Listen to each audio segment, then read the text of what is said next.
guys, happy December 9th.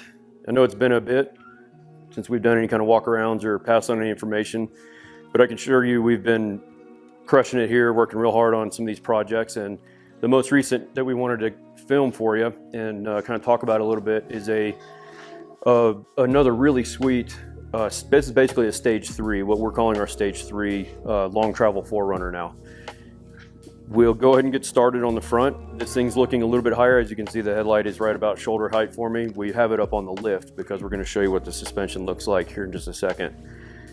But starting at the front, we're going to talk about the C4 Fab Overland Series front bumper. And this is another one of my favorite front bumpers out there. Love the lines on it, and it's incredibly strong. It is a steel front bumper. We opted for the LP6. These LP6s all together, including the side lights that come out about 45 degrees or so while these are on, you're at about 30,000 lumens with this. That's a lot of light. The cool part about it is we have them all wired together on a custom harness. So we built a harness for these lights. You don't want to run a harness from Baja Designs that's designed for 2 lights and run 3 lights off of it. So we address that properly. You have a low beam, which is your lower diodes here for low beam, and then high beam is all of them. But your side lights come on as well.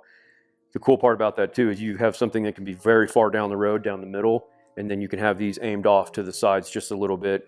Just a small amount of adjustment here can point this light really far off the shoulder of the road. Kind of moving down into the bumper, we replaced the factory fog lights with a Squadron Pro usually in a driving combo.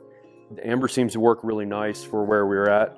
This is a local client, so the amber's nice for rain and snow and dust at night. If you've ever driven in the snow at night, you can relate to the fact that a white light, it'll drive you crazy after a while.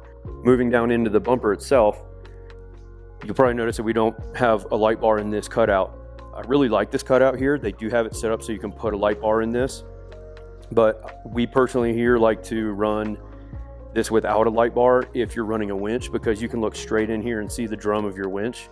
And if you have to ever use this thing at night or at any time really, if you have a light sitting here and you can't see your winch, it's kind of important to be able to see what's going on in the drum. If something is double backed or if you have a stick stuck in it or something like that, you can actually see what's going on. Factor 55 Ultra Hook is something you've probably seen on a lot of our other builds. It's just a really, really useful tool.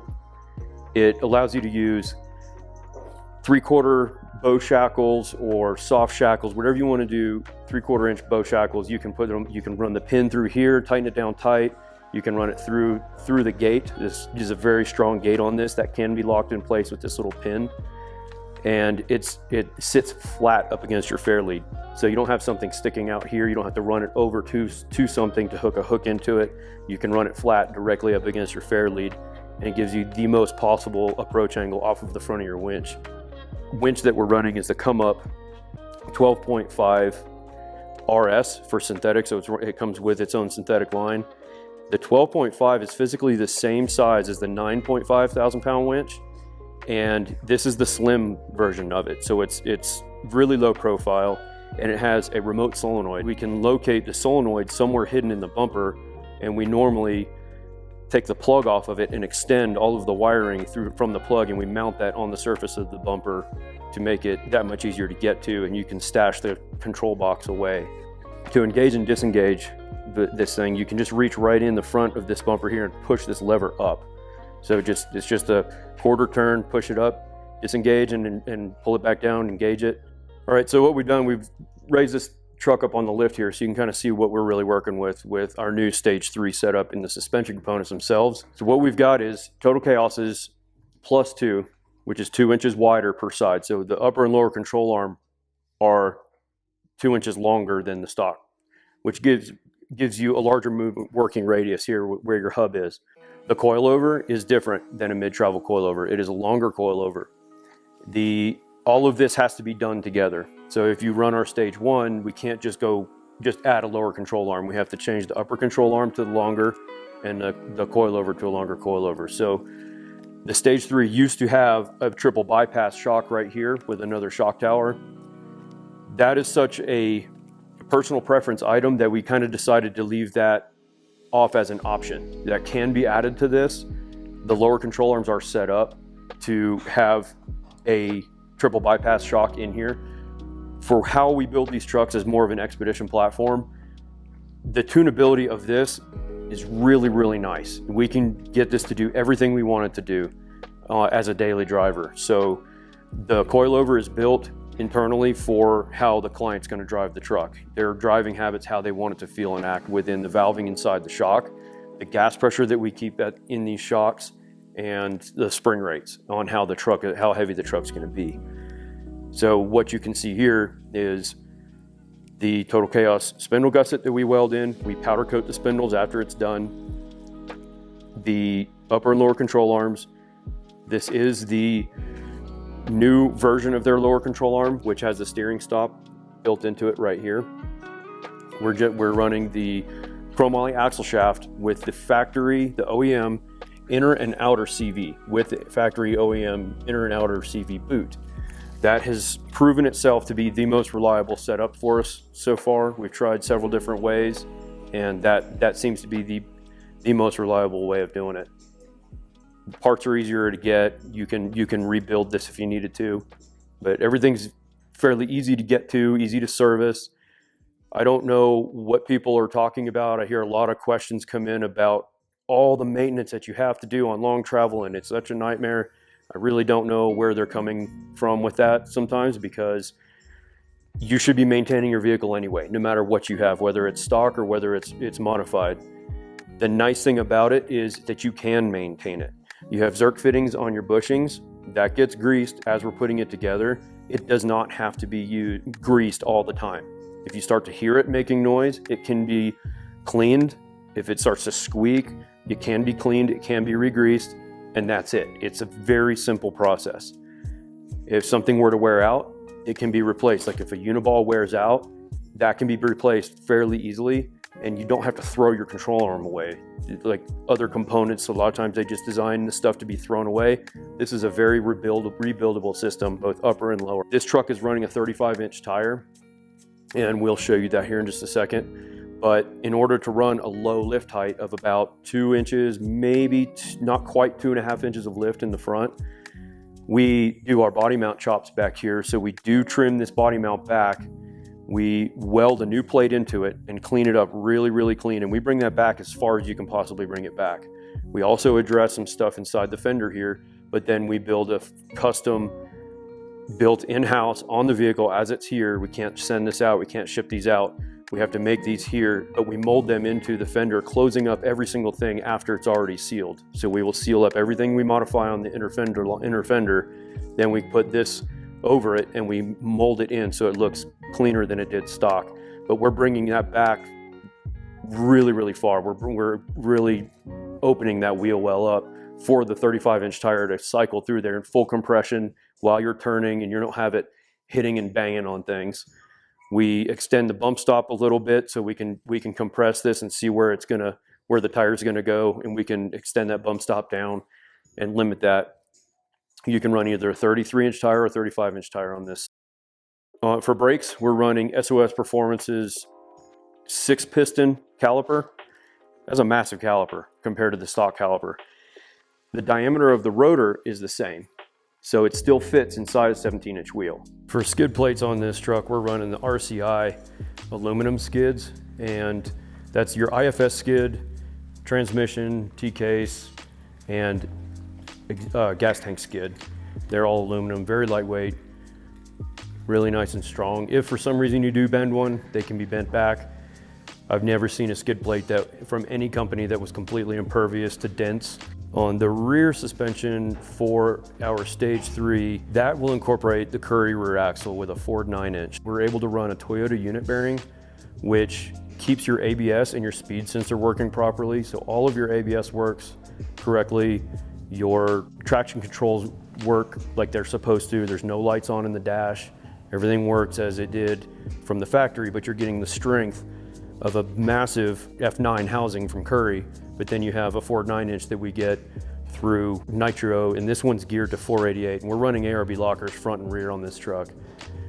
The drive shaft is stock, and it's a stock length, but adapts to a flange onto the pinion of the diff. Factory U-joint, it's a nice setup. The suspension travel is slightly more than stock, not much, because as you can see on the upper links, your gas tank is right there. Kind of limited to just, you know, full droop suspension travel on this because of where your fuel tank is, and it's just with the chromoly links from Total Chaos, it allows more efficient articulation and a lot more strength, far more strength than the factory links. Lower link skid plates on the frame.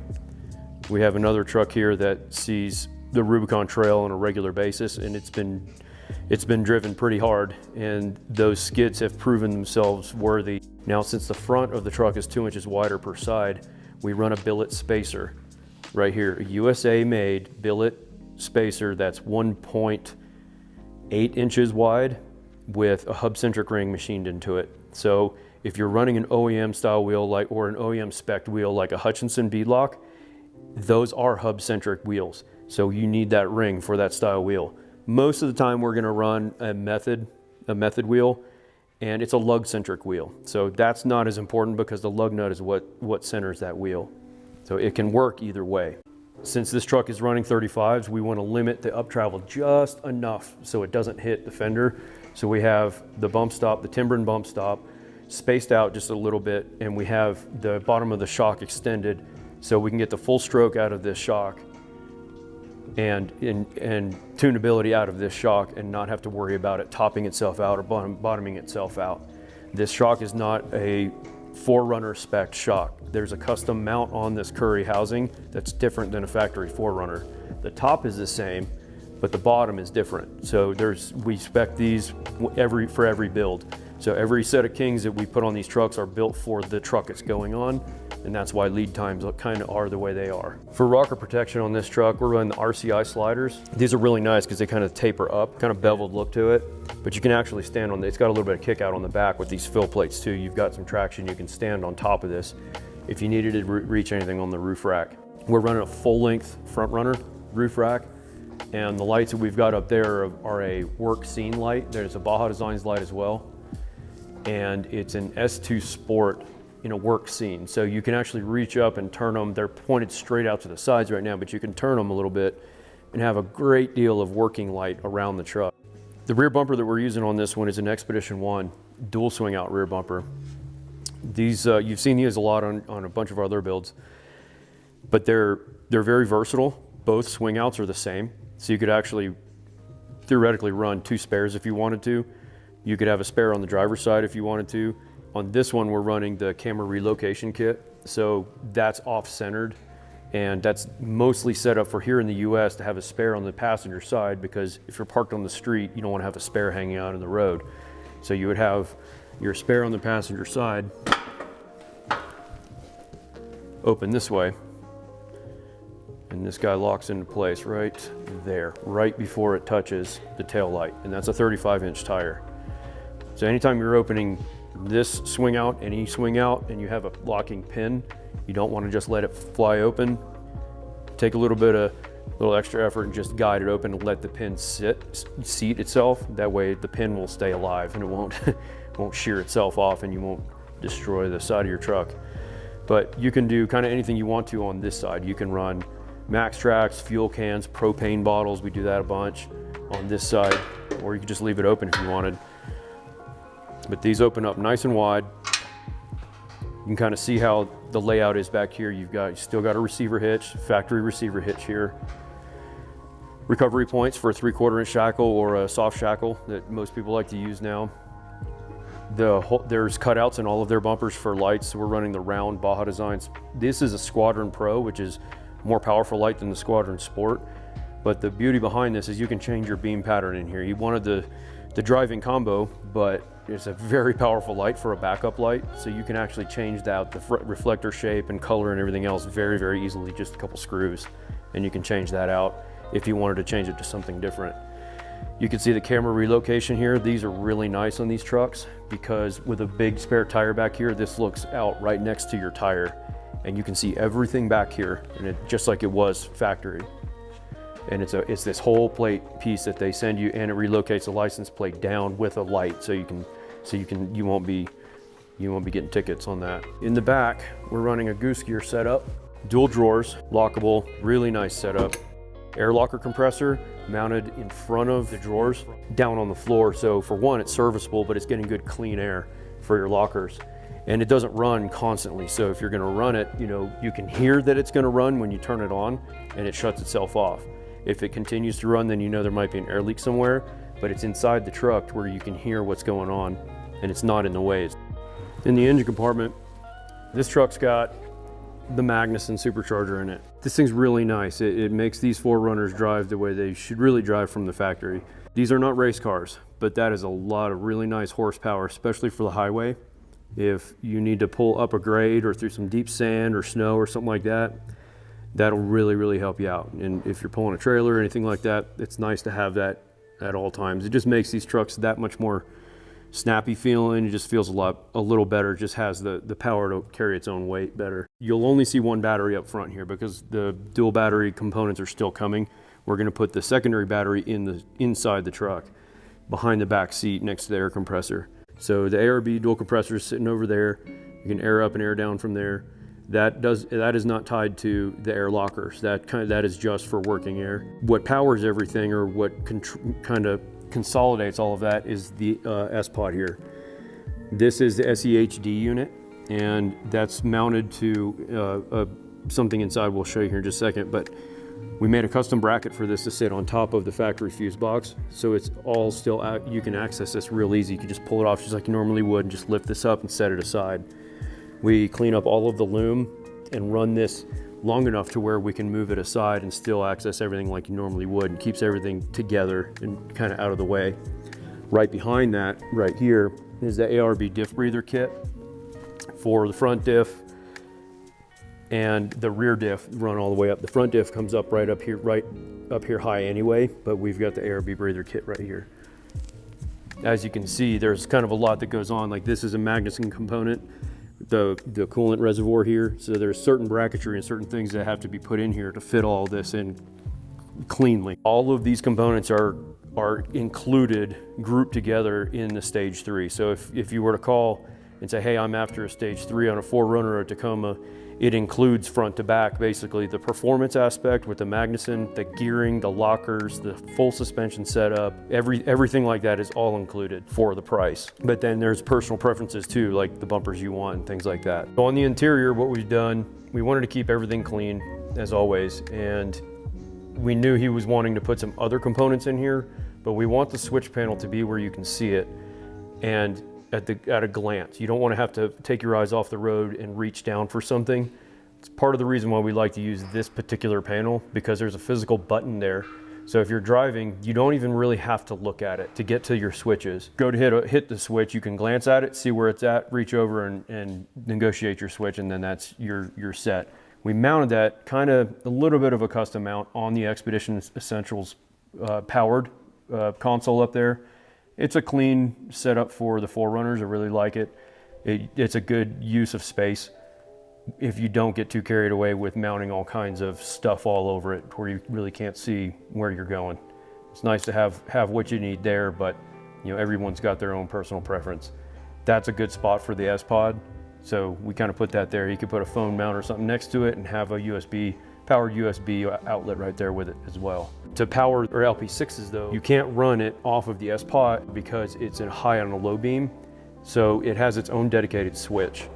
And that's a nice clean switch right here that has a little rubber boot to it. It's black, doesn't really stand out, but it's right there where you need it, because if you are driving with those on and you have oncoming traffic, you want to be able to turn it off as quick as possible so you're not blinding them. So as you can see, the truck's sitting on its own weight now. It looks like it's lifted more than 2 inches, but with the tire size, this is a 35-inch tire. We're running the Toyo Open Country MTs on this. Has always been a really great tire. The wheel is the Method 704 in matte black. It's our Trail Series wheel with the bead grip technology, and it balances really well. The tires and wheel combo on here balance out really nice, and has great road manners and is exceptional off-road. That wraps up this walk around that we're finishing up at the moment. This has been kind of a little bit longer project. There's a lot that goes on under the skin with these trucks, with these stage 3 builds, but they turn out so nice. We are gonna have this posted on Instagram here real soon. We'll be shooting a bunch of photos and we'll be putting that on Instagram. Be sure to check this out and the other 4Runners that we've done.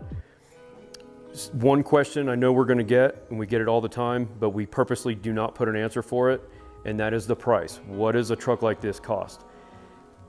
There has never been 2 trucks that we built that have been the same and the same price. Every one of these trucks is specific to the client's needs, and the price is all over the map. It all depends on what components you want in it and how long it's going to take for us to put all that together.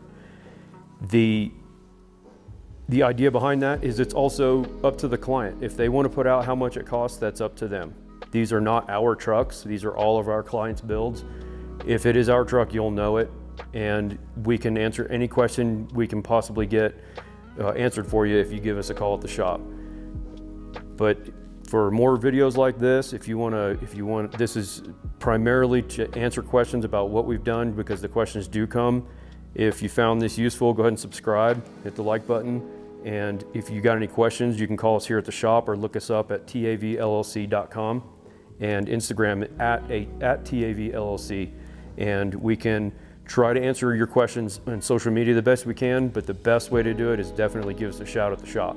We've got all the information pretty much at our fingertips there, and we can really make this specific to what you need. That's the most accurate way to get any kind of pricing. Other than that, thank you everybody for watching.